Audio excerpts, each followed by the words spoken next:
Cities and towns have sewerage systems in place to carry the wastewater from our homes, hotels, factories, and other establishments to a sewerage treatment plant where the wastewater is treated. It is then deemed safe to release into other water sources. The treatment of wastewater goes through different stages. Wastewater is treated to remove the physical, chemical, and biological contaminants present in it through various processes.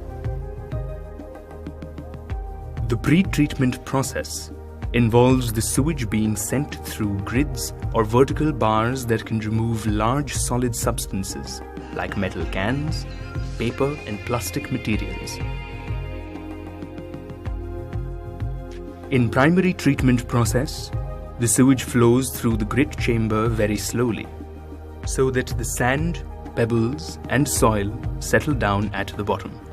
The sewage flows into the settling tank or sedimentation tank, where the solid wastes like feces are allowed to settle down.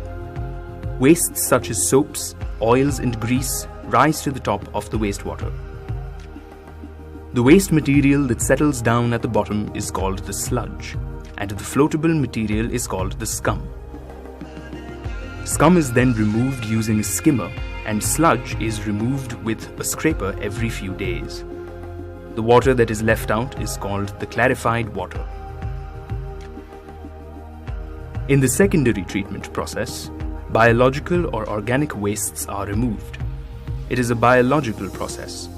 This is done by transferring the clarified water into an aeration tank, where air blowers bubble air, which helps the aerobic bacteria to grow and feed on the organic contaminants such as food waste, feces, and other organisms. The mixture then flows from the aeration tank into the clarifier, where activated sludge settles out by gravity. The activated sludge so produced, along with the sludge produced in the primary process, is transferred to the digester, where it is decomposed by anaerobic bacteria. Biogas is produced in this process, which can be used as fuel or can be used to produce electricity.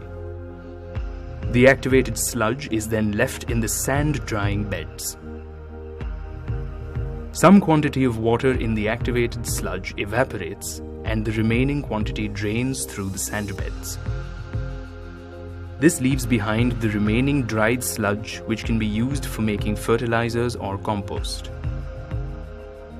In the tertiary treatment process, the leftover wastewater is treated with chlorine to remove the phosphorus compounds, nitrogen compounds, and bacteria. It is a chemical process.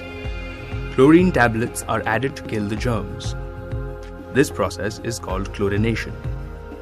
Then this water is let off into the water bodies.